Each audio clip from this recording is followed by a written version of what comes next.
మా గాదే వెంకటేశ్వరరావు గారికి, శ్రీనివాస్ యాదవ్ గారికి, మా విజయవాడ నాయకులు అమ్మిశెట్టి వాసు గారికి, మండల రాజేష్ గారికి కూడా ప్రత్యేకించి హృదయపూర్వక నమస్కారాలు. ఇక్కడ ఆసీనులైన ఆడపడుచులకి, మహిళలకి, అక్క చెల్లెలకి, ప్రతి ఒక్కరికి నా హృదయపూర్వక నమస్కారం. మంచితనానికి మారు పేరు,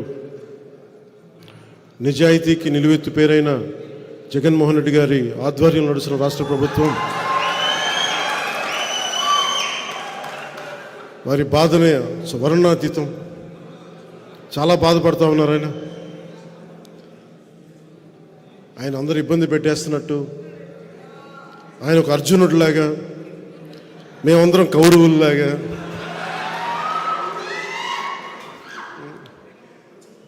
ప్రజలే గాంధీవని, ప్రజల ఆయుధాలని, ప్రజలే శ్రీకృష్ణుడు, ఇట్లా కూర్చోబెట్టి మాట్లాడుతున్నా చాలా ఆశ్చర్యంగా ఉంటుంది. ఏ రోజున కూడా నేను జగన్ గారిని, అర్జునుడు ద్రౌపదిని కౌరవులు నిండు సభలో అవమానం చేశారు. నిండు సభలో కౌరవులు. అర్జునుడు తనకి ఆడపడుచులను ఎప్పుడు రక్షించాడు, కానీ ఎప్పుడు తోలనాడలేదు. జగన్ అర్జునుడిగా పోల్చుకోవడం చాలా హాస్యాస్పదంగా ఉంటుంది. నాకు సొంత చెల్లెల్ని, షర్మిల గారిని అత్యంత నీచంగా మాట్లాడుతూ ఉంటే ఎంకరేజ్ చేసే వ్యక్తి అతను అర్జునుడితో పోల్చుకుంటున్నాడు.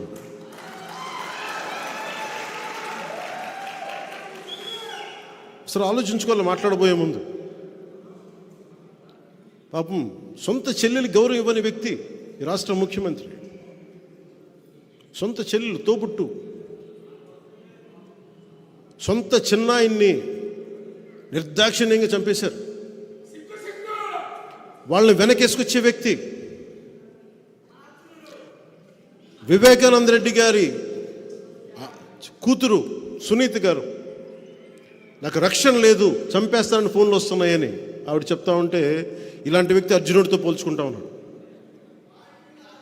ఎవరు కౌరవులు, ఎవరు అర్జునులు, ఆ స్థాయికి నేను మహాభారతం మాట్లాడలేదు. ఇది కలియుగం. ఇది కలియుగం. మొదటి పాదం, రెండో పాదం నాకు తెలియదు, కానీ మనం ఎవరం కూడా శ్రీకృష్ణుడితోటి, అర్జునుడితోటి, కౌరవులతోటి పోల్చుకోవద్దు. మీరు జగన్, మీది వైసీపీ, మేము పవన్ కళ్యాణ్, మా జనసేన.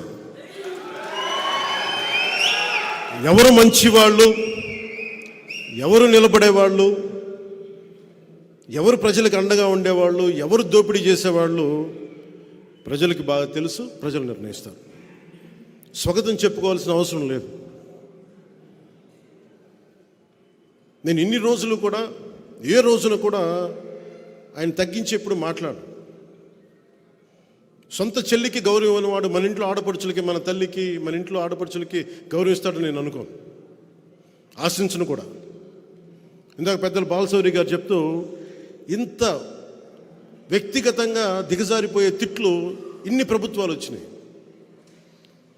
మాటకి మాట ఉంటుంది, విమర్శకు ప్రతి విమర్శ ఉంటుంది. ఇంత దిగజారి చేసిన రాజకీయం దాదాపు భారతదేశంలో ఎక్కడా లేదేమో. వైసీపీ ఉన్న చోటే దిగజారుతనం ఉంటుంది.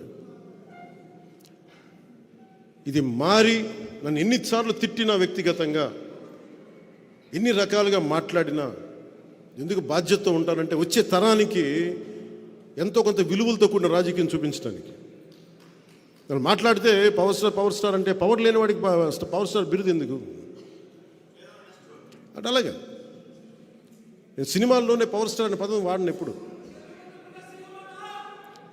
ఎందుకు వాడినంటే నాకు వ్యక్తిగతంగా నన్ను ప్రజల మనిషి అనుకోవటం ఇష్టం, కానీ నన్ను పవర్ స్టార్ అనే పదం నాకు ఎబ్బెట్టిగా ఉంటుంది. నాకు నిజంగా చెప్పాలంటే ఎందుకు ఎప్పుడు కూడా నేను నా నిర్దేశకత్వంలో ఉన్న సినిమాలు, నా కంట్రోల్లో ఉన్న సినిమాలకు ఎప్పుడు కూడా నేను పవన్ కళ్యాణ్ సింపుల్గా ఎనీ అదర్ హీరోలాగా, యాక్టర్లాగా పేరు ఉంటుంది తప్ప ఆ టైటిల్ కూడా పెట్టుకోవడం నాకు ఇష్టం ఉండదు. ఇది ఎందుకు చెప్తున్నానంటే నేను ప్రజల మనిషిగా ఉండటానికి ఇష్టపడతాను తప్ప ముందున్న బిరుదులకి నేను పెద్ద ఇష్టపడతాను. మీరు గుండెల్లో ఈ నేల కోసం, మన భారతదేశం కోసం ఈ వ్యక్తికి కష్టపడి పనిచేస్తాడని మీ గుండెలో అనుకుంటే చాలు. నాకు అదే పెద్ద నాకు బిరుదు. అదొక్క మాట చాలు నాకు. అందుకే నా విన్నపం కూడా ప్రజల కోసం పనిచేసే ఒక కూలీ అనుకోండి. నేను పవర్ స్టార్ కంటే కూడా ప్రజల కోసం పనిచేసే కూలీ అంటే నేను ఎక్కువ సంతోషిస్తాను. అలాగే నాకు భయాలు లేవు. నాకు భయాలు లేవు. నేను తప్పు చేస్తేనే భయపడతాను. నాకు ఆశలు లేవు, పదవుల మీద అత్యాశలు లేవు. ప్రజలకి నిలబడాలన్న ఒక ఆకాంక్ష తప్ప ఏ రోజు కూడా అడ్డగోలుగా పిచ్చి పిచ్చిగా మాట్లాడి అడ్డదారులతోకి అధికారం సంపాదించాలి అని నేను ఎప్పుడు అనుకోను. అలాంటి ప్రయాణంలో ఉండగా ఒక అనుభవజ్ఞుడు,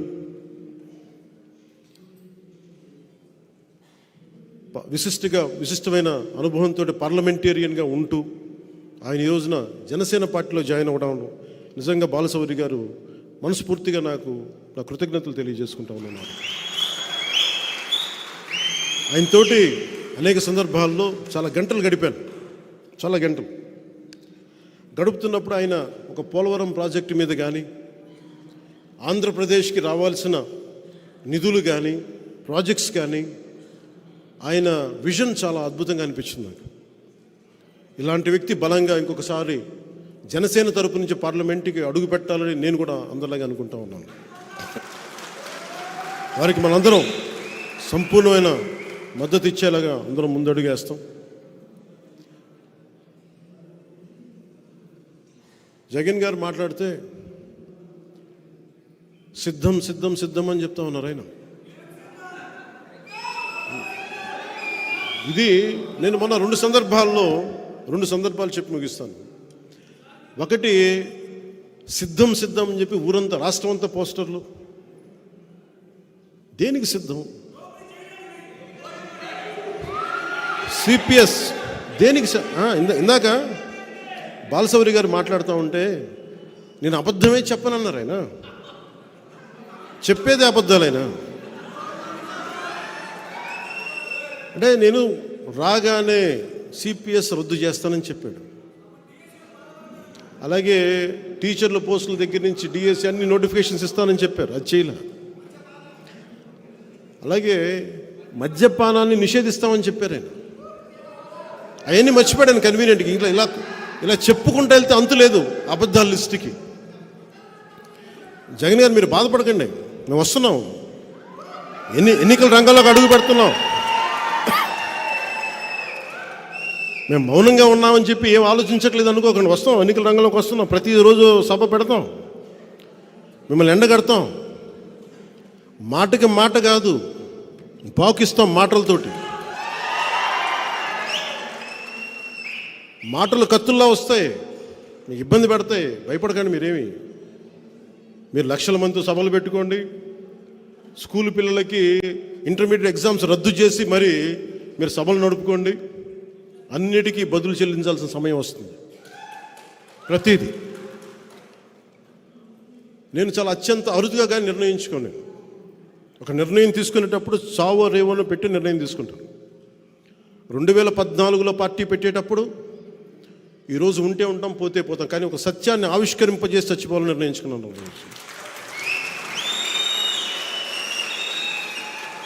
అలాగే పార్టీ పెట్టాను, అలాగే పార్టీని నడుపుతున్నాను. పార్టీకి నిధులు కాదు కావాల్సింది, పార్టీకి కావాల్సింది మనందరినీ కలిపే ఒక భావం. మనందరం పూసలం, మనందరం ఆ భావంతో కట్టబడ్డ పూసలం మనందరం. భావం పోయినప్పుడు పూసలు ఎగిరిపోతాయి. ఎంత బలమైన దండ అవ్వాలంటే జనసేన అది తెంపలేనిది అవ్వాలి. సో భావమే మనం కట్టుబడి, అందుకనే మనకి 7 సూత్రాల దారంతో మనందరం కట్టుబడి ఉన్నాం ఈ రోజున. అదే 7 సూత్రాల ఈ దండకి ఇంకొక మణిహారమైన బాలశౌరి గారు వచ్చారు. ఇంకో మాణిక్యం. మేమందరం కలిసి ఈ రాష్ట్ర ప్రయోజనాల కోసం పనిచేస్తాం, రాష్ట్ర భవిష్యత్తు కోసం పనిచేస్తాం. నేను ఎప్పుడు కూడా వచ్చే ఎన్నికల గురించి ఎప్పుడు వచ్చే తరాల కోసం ఆలోచిస్తాను. ఒక రాజకీయ నాయకుడు వచ్చే ఎన్నికల కోసం ఆలోచిస్తాడు, ఒక రాజనీతిజ్ఞుడు వచ్చే తరం కోసం ఆలోచిస్తాడు. ఎప్పుడో చిన్నప్పుడు చదువుకున్న పాఠం అది ప్రభావం అయ్యి ఎప్పుడు మాట్లాడితే ఒక తరం కోసం ఆలోచించే వాళ్ళని తప్ప ఒక ఎన్నికల కోసం ఆలోచించట్లేదు. మొట్టమొదటిసారిగా 2014 నుంచి 2019 వరకు ఎప్పుడు కూడా నేను తగ్గే మాట్లాడాను. ఇప్పుడు కూడా మీకు నేను తెలియజేసుకుంటుంది కూడా 2024 ఎన్నికల్లో మనం జనసేన తెలుగుదేశం ప్రభుత్వాన్ని స్థాపిస్తున్నాం. కష్టం, పోరాటం చేయాలి, విజయం తేలికేం కాదు. జగన్ ఎన్ని మోసాలు చేసినా, ఎన్ని మాయలు చేసినా వాటన్నిటిని అధిగమించి మనం ప్రభుత్వాన్ని స్థాపించాలి. ఈ అలయన్స్లో కొంచెం కష్టంగా ఉంటుంది. సిపిఐ, సిపిఎం, బిఎస్పి లాంటి పార్టీలతోటే సీట్లు సర్దుబాటు జరిగినప్పుడు చాలా కష్టంగా ఉంటుంది వాళ్ళతోటి కూడా. అలాంటిది వెంటనే ఇంకా సీట్లు నిర్ణయించలేదు. ఏదంటే ఏమేసినా జనసేన చాలా బలమైన పాదముద్ర వేస్తుంది అసెంబ్లీలో. దాంట్లో భాగంగానే ప్రతి సీటు కూడా గెలిచే సీట్ అవ్వాలి. ఎంతని కాదు, ఎన్నని కాదు, గెలిచేది ప్రతిదీ కూడా తక్కువలో తక్కువ 98% స్ట్రైకింగ్ రేట్ ఉండాలి.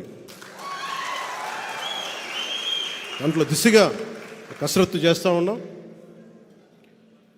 అందుకని మీ అందరి ఆశీస్సులు కావాలి, మీ అందరి అభిమానం కావాలి, మీ అందరి పార్టిసిపేషన్ కావాలి. దీంట్లో మేమందరం ఉండి రాష్ట్రాన్ని రక్షించుకుందాం.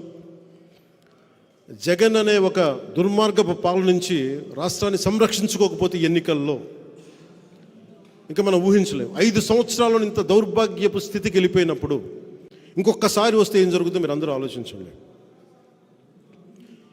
నేను కోరుకుంటుంది కూడా ఈ ఎన్నికలకి బలంగా సమిష్టిగా అందరూ నిలబడకపోతే, కులాలకు అతీతంగా మనం నిలబడకపోతే ఇంకొకసారి ఏరి కోరి దుర్మార్గ పాలన తెచ్చుకోవాల్సి వస్తుంది. అందుకని నేను అన్నిటినీ దాటి రాష్ట్ర ప్రయోజనాల కోసమే ఈ రోజున నిలబడి ఉన్నాం.